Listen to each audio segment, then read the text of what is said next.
আমি 2-3 মিনিটের মতো এখানে এটা ভালোভাবে রান্না করে নেব।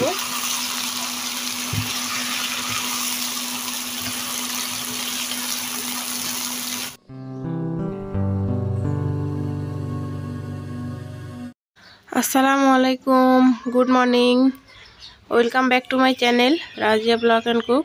দেখো প্রতিদিনের মতো নতুন আরেকটি মজাদার রেসিপি নিয়ে চলে আসলাম। তো আজকে সকালবেলা উঠে দেখো আমি জমিতে গিয়েছিলাম, জমিতে গিয়ে দেখি গাছে সিম হয়েছে, তো সিম নিয়ে আসলাম। আর তার সঙ্গে 2টা লাউ পাতার ডাটা নিয়ে আসছি। তো এই লাউ পাতার ডাটা, সিম আর এই দেখো জমি থেকে 1 মুঠা ধনিয়া পাতা নিয়ে আসলাম। তো এগুলো দিয়ে একটা অসম্ভব মজাদার রেসিপি বানিয়ে দেখাবো তোমাদেরকে। তো শীতের সময়, তো এই শীতের সিজনে কিন্তু টাটকা শাকসবজি দিয়ে কিন্তু অনেক সুন্দর সুন্দর রেসিপি বানানো যায়। তো সেগুলো মাথায় রেখে তোমাদেরকে আজকে আমি অসাধারণ একটা রেসিপি বানিয়ে দেখাবো। আশা করি ভিডিওটি না টেনে আমার সঙ্গে থাকবে, আর ভিডিওটি ভালো লাগলে বেশি বেশি করে লাইক, কমেন্ট এবং শেয়ার করে দিবে। তো চলো আজকে আমি কিভাবে এই রেসিপিটি তোমাদেরকে বানিয়ে দেখাবো সেটা তোমাদের সঙ্গে শেয়ার করছি। তো চলো সবার আগে এই ধনিয়া পাতা, সিম আর এই লাউ শাকগুলো আমি কেটে নেব। তো এগুলো কিভাবে কেটে নেব সেটাই এখন তোমাদের সঙ্গে শেয়ার করব। তো চলো একবারে কেটে তোমাদের সামনে ফিরে আসছি। তো চলো, তো এই দেখো সবগুলো শাক সবজি কেটে নেওয়া হয়ে গেছে। এখানে নতুন করে অ্যাড করেছি আলু। তো তোমরা সিম, ধনেপাতা, লাউ শাক, আলুর অনেক রকম রেসিপি খেয়েছো। তো আজকে আমি তোমাদের যে নিরামিষটি রান্না করে দেখাবো, আশা করি মাছ মাংসের প্রয়োজন হবে না। তো কিভাবে সেটাই এখন তোমাদের সঙ্গে শেয়ার করব। একদম সিম্পলভাবে অল্প তেল মশলায় আজকে তোমাদেরকে এই রান্নাটি করে দেখাবো।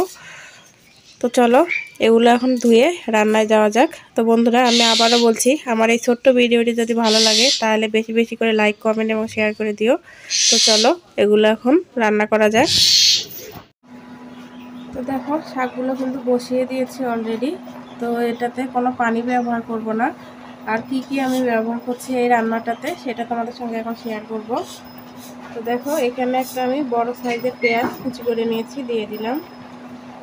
দিয়ে দিচ্ছি একটা রসুন কুচি, আর দিয়ে দেব কাঁচামরিচ, আমি ফালি করে দিয়েছি। তো ঝালটা তোমাদের প্রয়োজন বুঝে দিবে, তোমরা যে যেমন ঝাল খাও।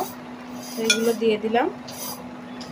দিয়ে এখন আমি দিয়ে দেব বাকি উপকরণগুলো। দিয়ে দিচ্ছি লবণ স্বাদ মতো, তোমরা স্বাদ বুঝে লবণটা দিও। তো যেহেতু এগুলো অনেকটাই কমে যাবে তাই আমি 2 চা চামচ লবণ দিয়ে দিলাম। এখন দিয়ে দেব হলুদ। তো হলুদটা জাস্ট কালারের জন্য শুধু একটুখানি দিয়ে দিচ্ছি। আর দিয়ে দিব টালা ধনিয়া এবং জিরার গুঁড়ো 1 চা চামচ। আর দিয়ে দেব 1 চামচ পরিমাণ তেল। তো তেলটা আমি এখন দেব না বেশি, এখন অল্প পরিমাণে দিয়ে দিচ্ছি, আমি আবার পরে দেব। তো এখন সবগুলো উপকরণ দিয়ে দেওয়ার পর আমি আবারও ঢাকনাটা দিয়ে ঢেকে দিচ্ছি কিছুক্ষণের জন্য।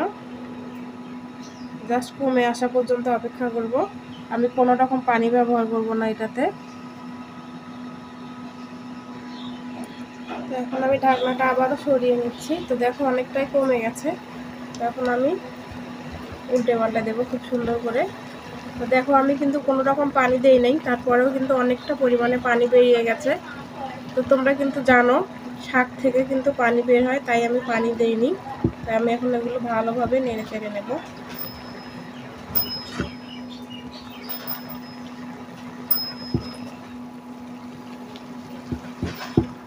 প্রচুর বাইরের আওয়াজ আসতেছে, তো কিছু করার নাই, যেহেতু গ্রামে থাকি তো সব কিছু অ্যাডজাস্ট করে চলতে হয়।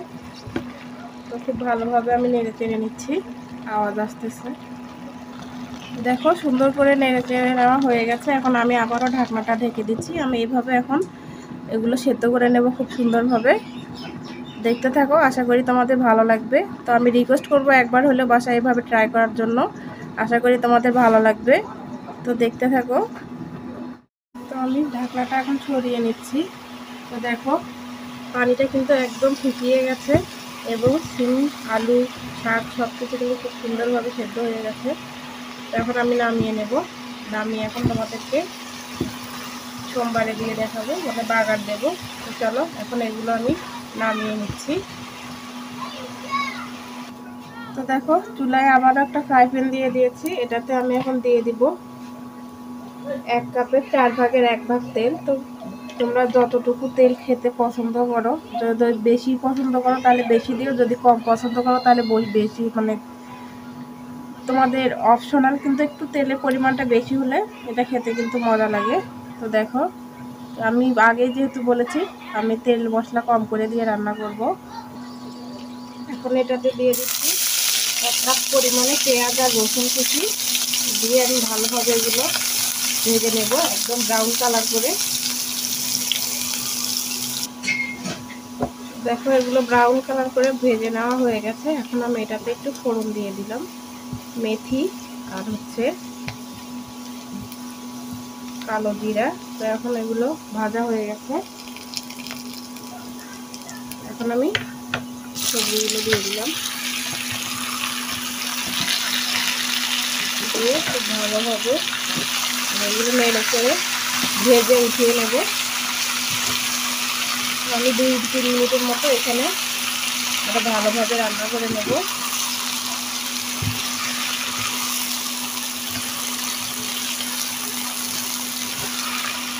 অসাধারণ একটা ফ্লেভার আসছে।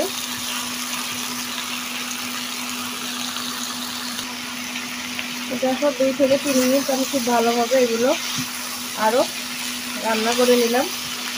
তো এখন আমি নামিয়ে নেব, নামিয়ে তোমাদেরকে পরিবেশন করে দেখাবো কেমন হয়েছে। আমি ফাইনাল লুকটা তোমাদেরকে দেখিয়ে দিচ্ছি। তো দেখো তৈরি হয়ে গেছে মজাদার রেসিপি আমার। তো সকালবেলা গরম গরম ভাত হোক বা রুটি পরোটা যেটার সঙ্গেই হোক না কেন, তোমরা কিন্তু এইটা একবার হলেও বাসায় ট্রাই করতে পারো। তো তোমরা অনেক রকম কিন্তু সবজি রান্না করে খেয়েছো, তো সিমও রান্না করে খেয়েছো। তো আমি রিকোয়েস্ট করব একবার হলেও এইভাবে রান্না করে খাওয়ার জন্য। আশা করি তোমাদের মুখে লেগে থাকবে। তো গরম গরম ভাত আর ডিম ভাজি হলে তো কথাই নাই। তো দেখো আমার এই ছোট্ট ভিডিওটি একবার হলেও তোমরা বাসায় ট্রাই করবে। তো আজকে এই পর্যন্তই, দেখা হবে নতুন আরেকটি ভিডিওতে। সেই পর্যন্ত ভালো থেকো, সুস্থ থেকো। আর হ্যাঁ, ভিডিওটি ভালো লাগলে বেশি বেশি করে শেয়ার করে দিও, নিজে দেখো এবং অন্যদেরকে দেখার সুযোগ করে দিও। আজকে এই পর্যন্ত, আল্লাহ হাফেজ।